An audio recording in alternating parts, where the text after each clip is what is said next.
Hello there and welcome back to the channel. Today we have another very interesting topic lined up for you. Today we will talk about imposter syndrome meditation.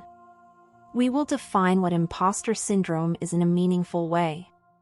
What causes imposter syndrome? Lastly, we will lead our viewers through a meditation to overcome imposter syndrome. So first let's talk about what is imposter syndrome. Imposter syndrome is a pervasive feeling of self-doubt, insecurity, or fraudulence despite often overwhelming evidence to the contrary. To put it simply, imposter syndrome is the experience of feeling like a phony in some area of your life, despite any success that you have achieved in that area. Imposter feelings represent a conflict between your own self-perception and the way others perceive you. Even as others praise your talents, you write off your successes to timing and good luck. You don't believe you earned them on your own merits, and you fear others will eventually realize the same thing.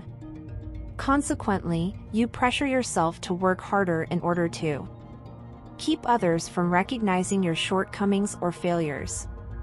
Become worthy of roles you believe you don't deserve.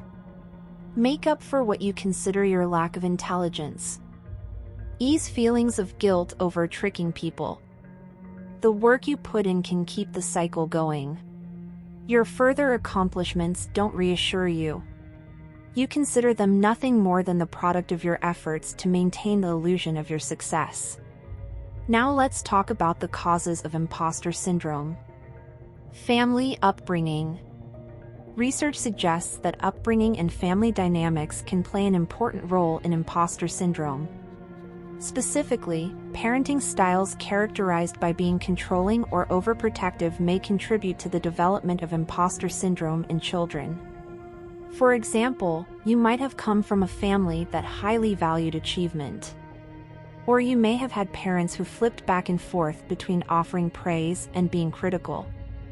New work or school opportunities. We also know that entering a new role can trigger imposter syndrome. For example, starting college might leave you feeling as though you don't belong and are not capable. You may also experience the same feelings when starting a new position at work. Imposter syndrome appears to be more common when people are going through transitions and trying new things. Social anxiety. Imposter syndrome and social anxiety may overlap.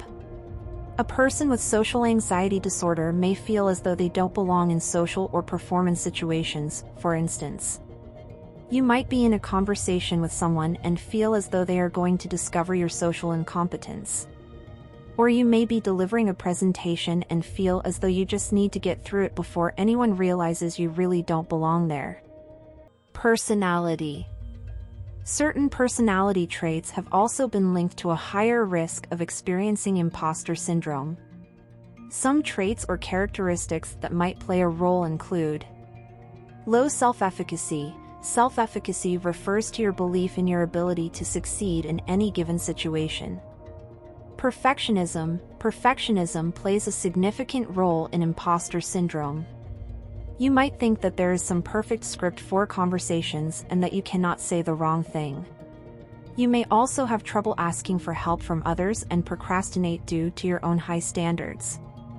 Neuroticism. Neuroticism is one of the big 5 personality dimensions that is linked to higher levels of anxiety, insecurity, tension, and guilt. Now at last, we will lead you to a meditation to overcome imposter syndrome. Begin with mindfulness. To break free of imposter syndrome or any unwanted thought pattern, the first step is to recognize when it's happening. Honing our ability to notice when feelings of inadequacy arise gives us an opportunity to intentionally think differently. Let go of judgment. With mindfulness meditation, we learn to observe and acknowledge thoughts and emotions without judging them or ourselves.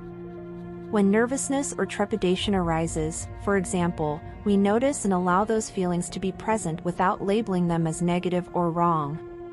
This meditation exercise can also be applied to imposter syndrome. Cease identifying with thoughts and emotions.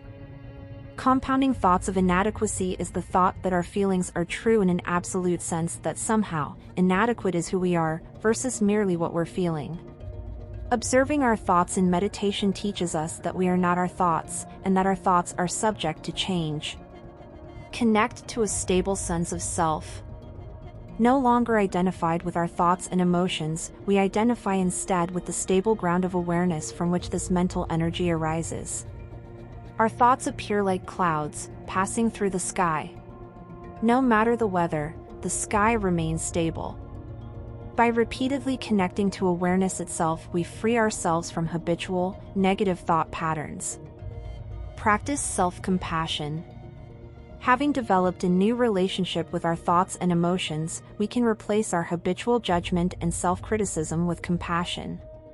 With a softened sense of a separate and unchanging self, we realize we are not alone in our fears. With self-compassion, we turn toward our feelings of inadequacy with gentle, kind words, addressing them as we would a much-loved friend. Get more real. With consistent meditation practice, we realize we haven't been seeing things as they are, but as we think they are. Past experiences, thoughts, and beliefs have colored our view of ourselves and our world. As we let go of old stories, this wisdom strengthens. With that, we come to the end of the video. Hope you liked this video and can share the best part in the comment box. Please like, share, and subscribe to the channel for more videos like this.